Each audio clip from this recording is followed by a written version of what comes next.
Even those who are not at all interested in history must have heard of such a mysterious people who buried ancient Rome as the Huns. These are fierce nomads who came from the east and became one of the causes of the great migration of peoples in Eurasia. But who were the Huns?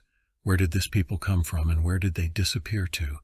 And were they a people at all? As always, I will begin my story in order.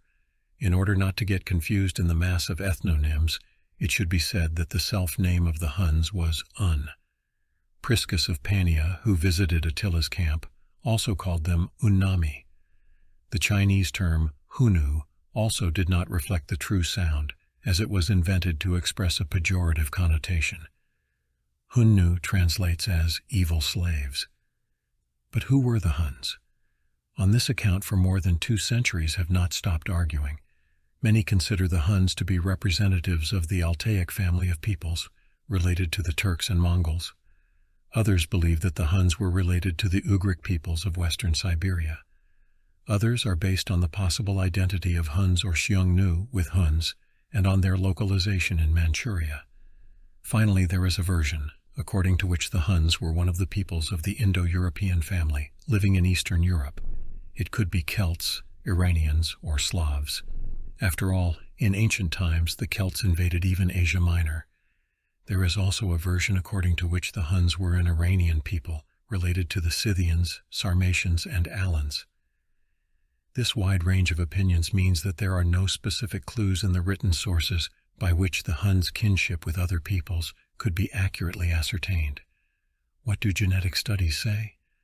The difficulty is that few burials can be established as Hunnic, and if they can be so determined, it is not always clear whether the Huns are buried there or representatives of peoples allied to the Huns.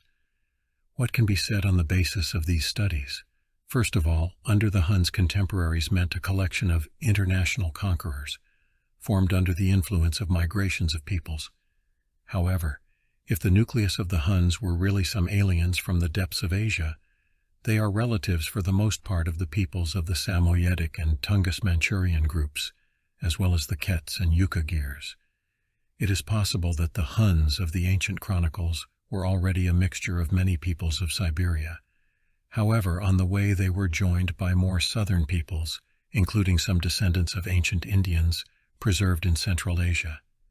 Half of the scholarly world believes that the Turkic language became dominant among the Huns initially. The other half believed that the Ugrian component was involved in the formation of the Hun language. One more part of scientists considers the language of the Huns to be extinct, like Latin, but formed the basis of the Turkic and Mongolian families of languages. There is not much left of the language of the Huns. The only point that sheds light on the language of the Huns are the Ephthalites, or White Huns, whose Iranian language puzzles scientists. Since it is known that the Ephthalites spoke Iranian dialect, it is believed that the Ephthalites are not pure Huns, but most likely they are Sogdians who assimilated Hun nomads. Most historians adhere to the fact that the Huns are the descendants of the Hunnu people. Another name of this ethnos is Hunnu. In favor of this theory is similar pronunciation of the names of the peoples, as well as found items of Bythe and military craft. For example, the Huns and Huns used shooting looks of the same design. Moving to the west, the Chinese encountered the nomadic tribes of the Huns. The Hunnu state at the peak of its power stretched from the Sea of Japan in the east to the Aral Sea in the west. The Huns purposefully conquered China. To resist them, the Chinese already had not enough forces. Then the emperor solved the issue radically. He ordered to build a giant wall along the entire northern border of the country. The 4,000 kilometers long wall was built at the cost of exhausting all the country's resources, but it was of little use, as the Huns still penetrated into China. Soon the beginning of humiliating for China treaties of peace and kinship was laid. The Han court gave away the ruling dynasty's princess as the leader of the Hunnu and officially recognized the Hunnu power as equal to China. This was an unprecedented success, as until now no barbarian leader could claim the same status as the Son of Heaven. The Han court pledged to send a certain number of gifts each year, which was, in fact, a disguised tribute. Time passed, the leaders changed. The Hunnu power for more than 300 years held back China, but eventually collapsed. However, it was not the power of arms that broke them, but the seduction by the brilliance of Chinese civilization, when they became consumers of goods and luxury goods produced by China. The Hunnu Empire fell into 4 parts. One part submitted to China, the second remained on the territory of today's Mongolia, where it mixed with the ancestors of the Mongols. The third part, the most bellicose and indomitable, went to the west. But the fragmentation did not end there. Did they consciously choose the direction to the west or not?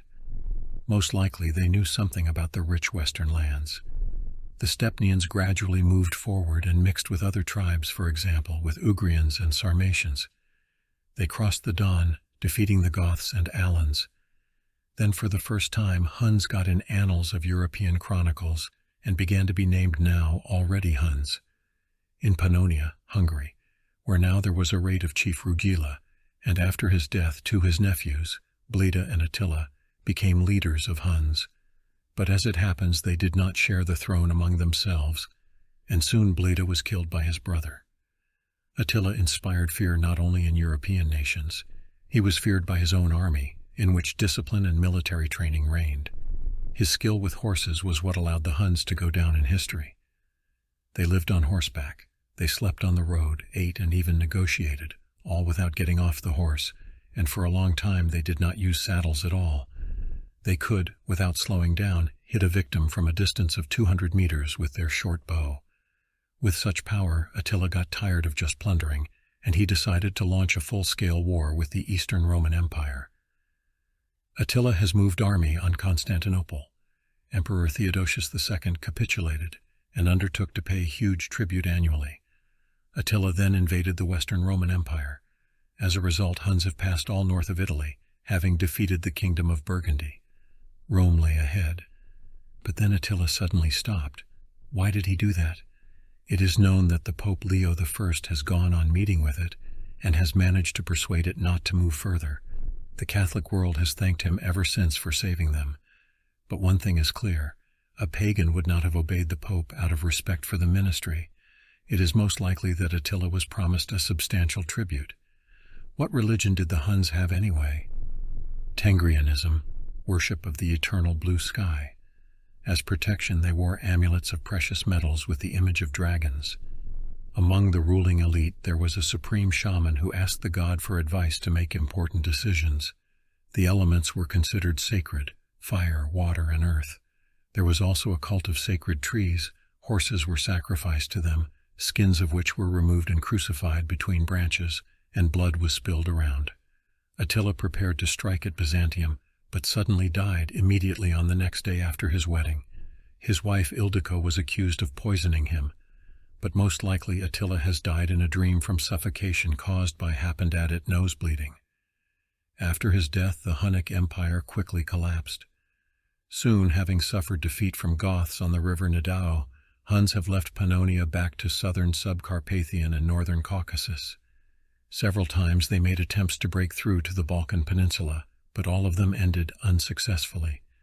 Having been defeated during the Great Migration of Peoples, the Huns were doomed to join the new tribes arriving from the east. They dissolved among them extremely quickly. It is known that in Dagestan there was an association called in ancient sources Kingdom of the Huns, but researchers still cannot say for sure whether it was the same Huns conquerors pushed back to the mountains, or it was local tribes mistakenly called Huns.